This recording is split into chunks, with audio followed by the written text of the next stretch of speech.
Do you know, if you study your body and its dynamics, you will find that you are fighting all the time. Most people are, some aren't, but most people are fighting the external world all the time. Very many people are afraid that they will fall apart or somehow disintegrate if they don't make efforts to hold themselves together, or else that they will be disintegrated by some outside agency if they're not constantly on the alert like this, all around, you see, to protect themselves. Now, I'm not saying you shouldn't do that, but I'm inviting you to become immensely aware of the fact that if you do that at all, that you do it. And that you have, therefore, this sense of being alone, of being a particular separate form that is unlike any other form on earth. That's just you. And concentrate on that.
As you focus on that sensation of distinctness, we'll even call this one separateness, the thing to do with all feelings that you don't like is to experience them as deeply as possible and go into the inmost depths of loneliness, and indeed, let us say, the inmost depths of selfishness. Because you see, the sensation of being you, this curious, lonely center of awkward sensitivity, subject to the most peculiar feelings and pains and anxieties and all that sort of thing, all that is an essential prerequisite for feeling something else. These two experiences go together. So what anyone or any being whatsoever who has a sense of centrality, who has a sense of selfhood, who has a sense of identity, that sense of identity is inseparable from something else going on that is defined as not being me, as not being under my control, and that may jump at any time.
So, what I want you to understand is that these two sensations, one of being the lonely, central, sensitive, vulnerable self, living in the midst of a world that feels other, that is not under your control. I want to try and show you that these two sensations are really one sensation, or rather two aspects of one sensation. You couldn't have the one experience without the other experience. Now, this is a rather good thing to know, because it means that you won't panic if you discover this. People who suffer from chronic anxiety are always in doubt, you see, about this relationship between what I feel as myself and what I feel as something else.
Every living being is a manifestation of everything that there is.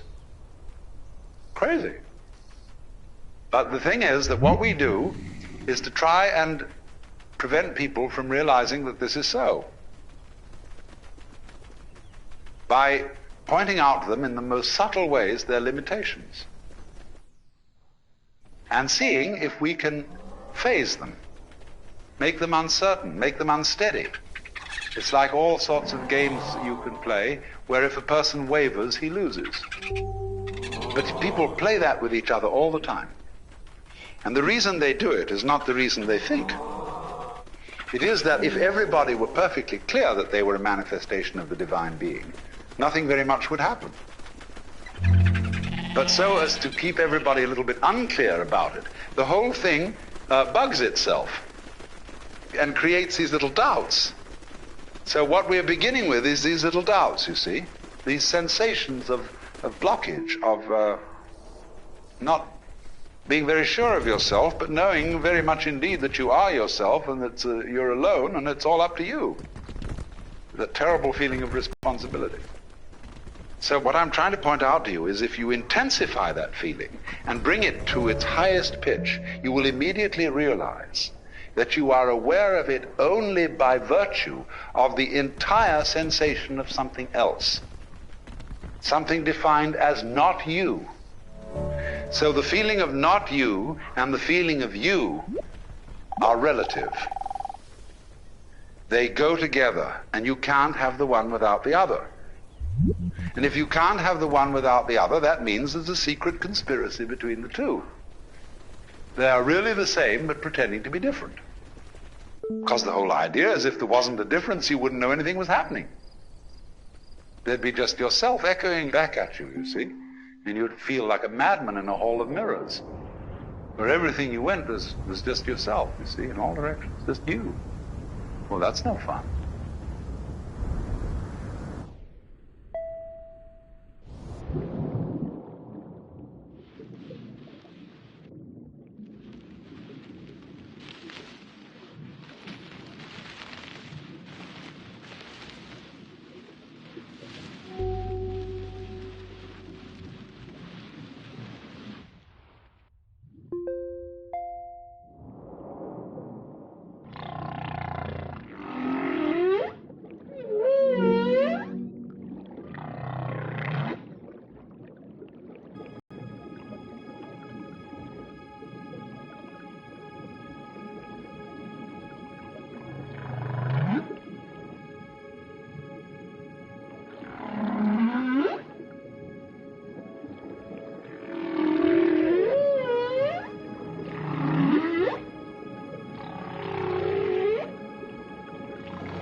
you may think that I'm speaking in favor of some kind of schizoid, pluralistic universe. No, the whole point is discovered. And the fact that men and women, for example, as a primordial kind of difference, never can really understand each other is tremendously exciting. Because that's a way by which something happens. If it makes a difference, then it's there. If it doesn't make a difference, it doesn't matter. And what doesn't matter doesn't exist, because it has no matter. So when you get this extreme sense of your own existence as a rather painful fact, in the middle of everything else, the everything else feeling and the you feeling are two poles of one and the same process. So that the real you is what lies between these poles and includes both of them. This is one of the oldest ideas in the universe, that the universe is the interplay of difference, and the primordial difference is between up and down, back and front, black and white, is and isn't, male and female, positive and negative.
Do you know somehow how you surprise yourself?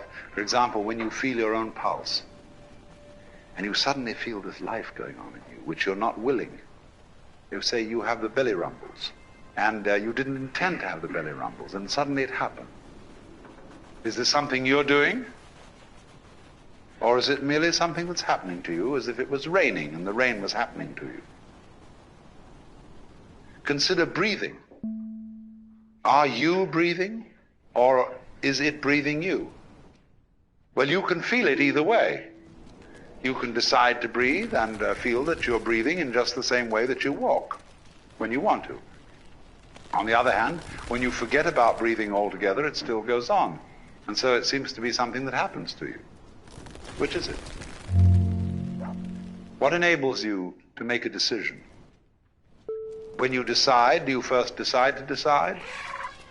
Or do you just decide? Now, how do you do that? Nobody knows, you see?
That's a funny thing. We can experience ourselves through and through as something that just happens. We look at it this way. If you feel your body, your skin, the solidity of you, and regard what marvelous eyes you have, which are the power which generate light and color out of all these electrical quanta in the external world. And these ears, these beautiful shells that you wear on the side of your head, with their little spiral bones, the cochlea inside, you know, all that. It's marvelous. But you don't feel responsible for this. You don't know how it's made, if it is made. But it's you. That's what you are. That extraordinary pattern.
extraordinary thing is, you see, that this is you. This extraordinary, marvelous arabesque of tubes and bones and cartilage, and myriads of interconnecting electronics and nervous systems and everything wonderful. But you can feel it, all of it, as if it was just happening to you. But if you want to feel it that way, then you've got to go the whole way, and you've got to feel that your decisions just happen to you. And that the thing that you call yourself, to which things happen, is just something that happens. You don't know how you manage to be an ego, how you happen to be conscious. That just happened too. So happenings happen to a happening. When you get that way, that's a very interesting road to run. But you can try the other way. You can extend it and say, now look here. If I really am my eyes, although I don't understand them, I mean, let us say I can't describe it in words, this is me. It's an extraordinary thing, but it is. Well, I don't understand how it happens. But then, you see, that's the whole point. If you will accept the idea that you are your own eyes, and your own heart, and your own ears with that wonderful spiral cochlea inside, and all these amazing gadgets here, you're all that. Now, therefore, by a little extension of the imagination, you can very well see that if all those subtleties inside you feel other than your conscious ego, but nevertheless are one with it, the same argument will go for all the other things going on around you.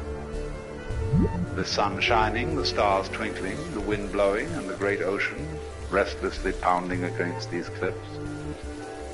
That's you too. You don't control it, of course, because there has to be something about you don't control, or you wouldn't be you.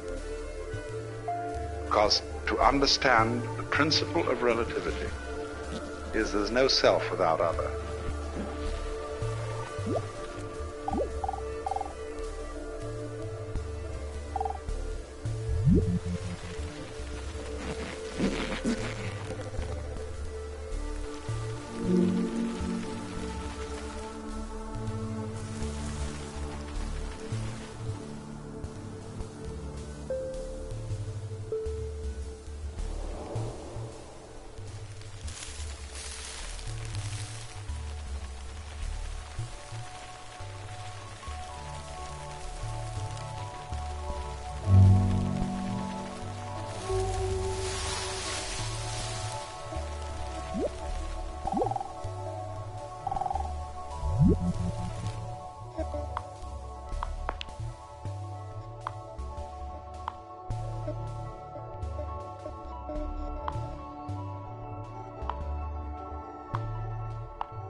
You have to regard yourself as a cloud.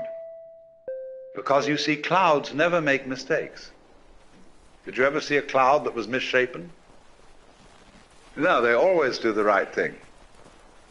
Now, so as a matter of fact do we, because we are natural beings, just like clouds and waves.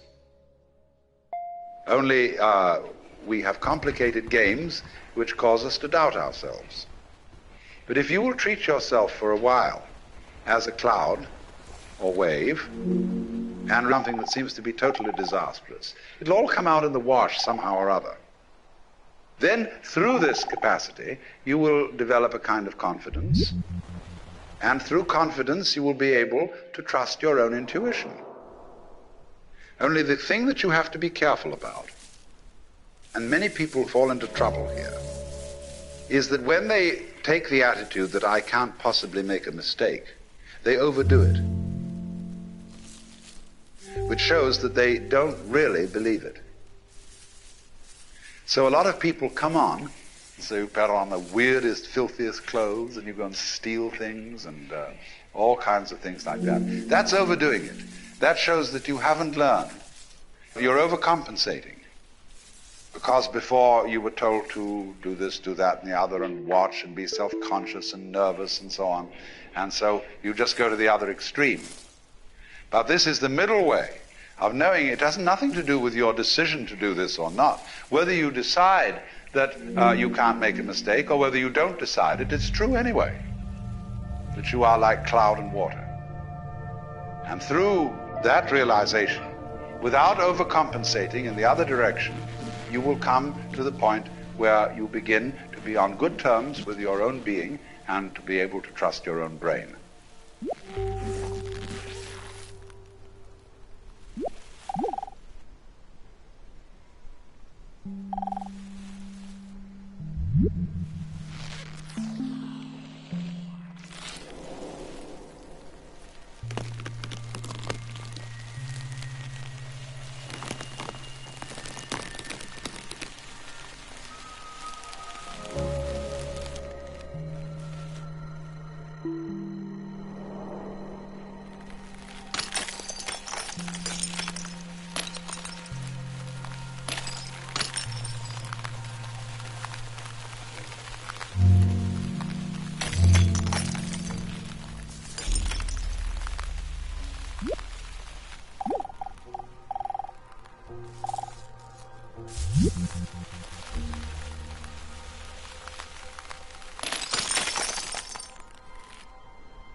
Everything in the world, knives and forks, tables and chairs, trees and stones, are indescribable.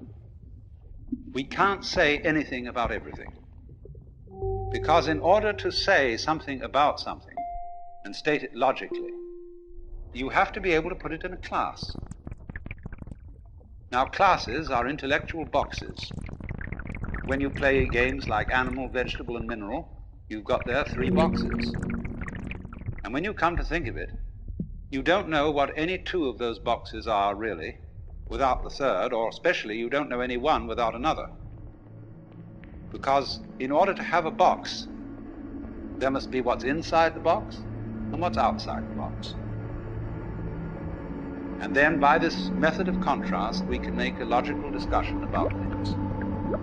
But then, when you come to something which is completely all-inclusive, to what fundamentally is, then you're without a box, and you can't talk logically. Of course, you can distinguish is from is not, but only in a very limited way, as I can say, I have a pen in my left hand, I do not have a pen in my right hand. And from this we abstract the idea of to be and not to be, is and isn't. But when we consider being with a capital B, this includes not only such ises as celestial bodies, but also such isn'ts as the space that encompasses them. And these 2 go together.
A perfectly logical person would say that the notion of the self as the fundamental reality in which everything else exists is meaningless.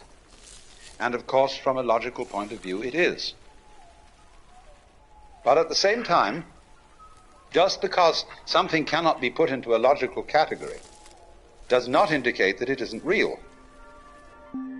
It's saying that the self in each one of you is really at root one. Just in the same way that you have all over your body millions of nerve ends. Each one of those nerve ends is, as it were, a little eye. And it gets its impression of the world, but it sends it all back into the central brain. Well, in a somewhat similar way, every person, every animal, and even rocks are regarded as sentient beings in a very, very primitive form. So all those forms that we see may be looked upon as the eyes that look out of one central self.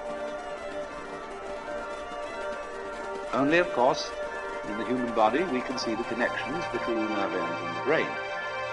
It's much more difficult to see the connection between one individual and another. And therefore it's very easy for us to form the impression that I am only what is inside my bag of skin.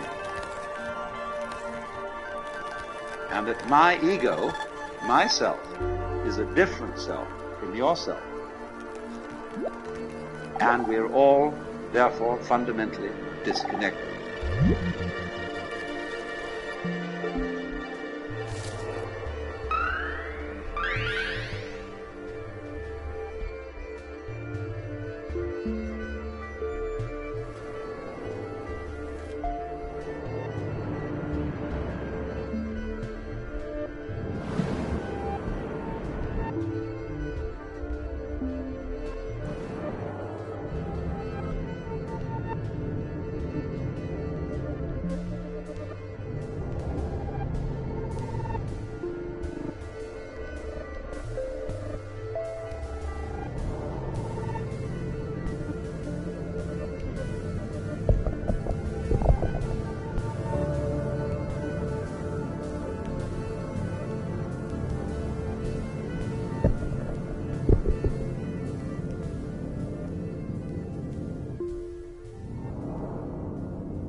No person exists alone. And we need, in order to live, the cooperation of a community, of a society, not only of people, but also of plants, many kinds of animals, insects, bacteria, air.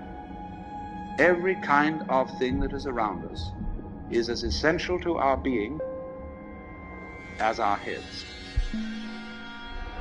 You can draw little gradations of some things that are more essential and some things that are less essential. But fundamentally, everything is necessary for your existence.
So your apparent disconnection, the fact that you are not tied to other people with umbilical cords or some kind of wiring that gives you one mind, Nevertheless, we do have one mind, in the sense that, for example, all of us turn out to be approximately the same shape.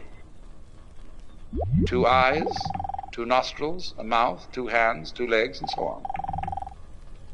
But going yet deeper, we find that it's somehow a necessity of thought that there be some sort of a something which is the common ground of all these universes, all these galaxies. And that ground is the self. Now that's quite a startling point of view, because what it's saying is, you see, that you are basically the works.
You have, going on all the time, 2 types of consciousness.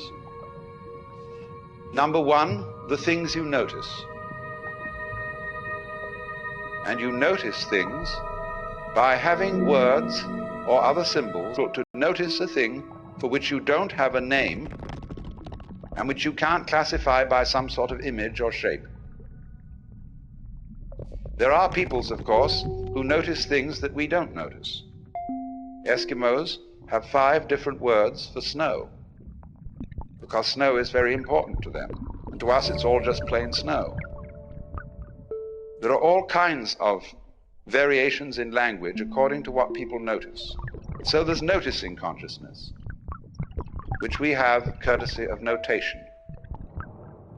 But then there's also consciousness which doesn't notice, but nevertheless is highly responsive. You are responding at the moment to all kinds of stimuli coming to your nerve ends, which you don't notice at all.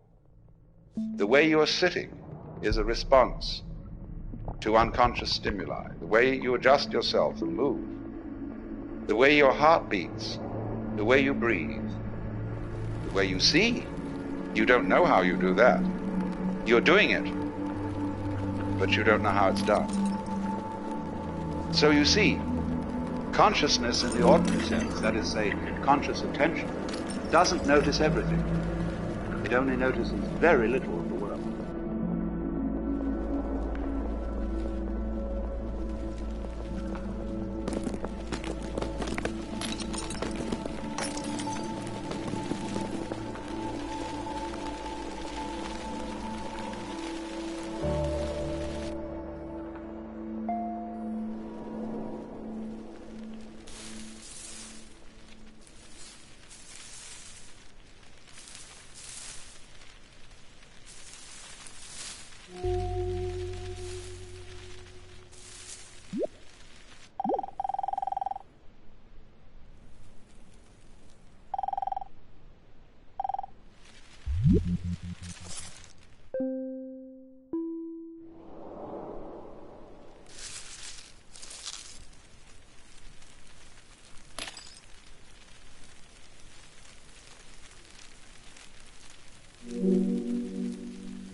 Just in the same way that conscious attention is not aware of all the other operations of the body, in just that way, we are not aware of our connection, indeed our identity, with the fundamental self.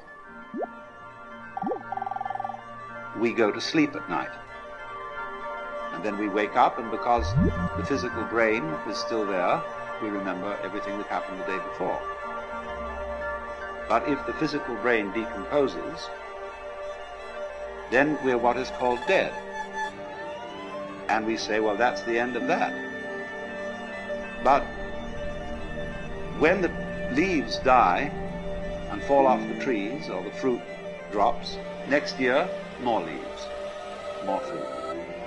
So in the same way, when you and I die, more babies later.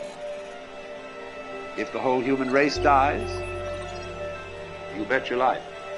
There are all kinds of things that feel that they're human, scattered throughout the multiplicity of galaxies. Because this universe is a peopling universe.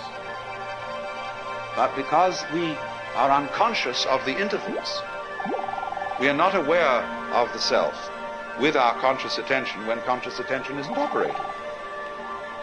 But still, just as you don't notice what your pineal gland, say, is doing at the moment, so in the same way, you don't notice the connections which tie us all together, not only here and now, but forever and ever and ever and ever.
the basic reason why we don't notice the self is that the self doesn't need to look at itself.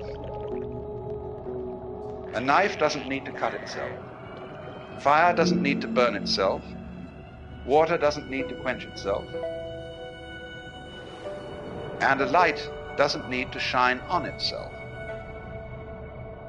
Nevertheless, it is possible, in a certain way, to become aware of oneself in this deepest sense, to know that you are the totality,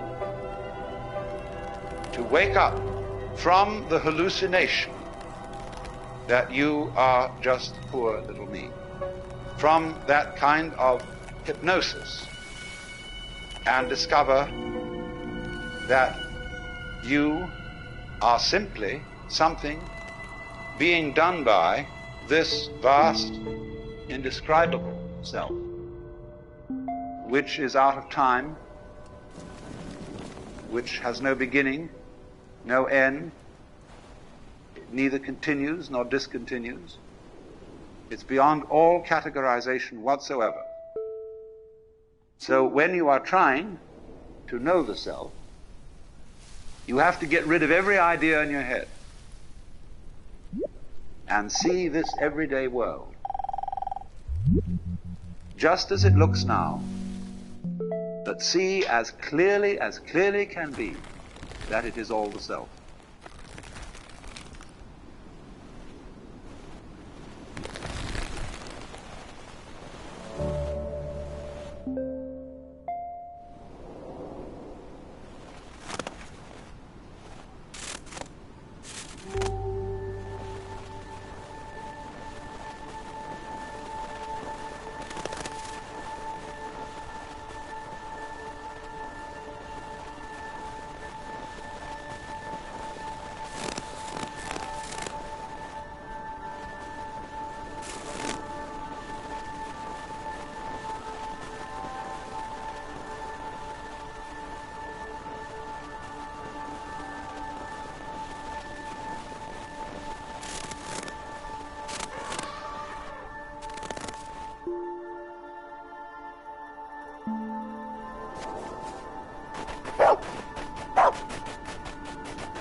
If you look at the moon You might imagine at full moon that you were looking at a disk until somebody points out to you that it's a ball.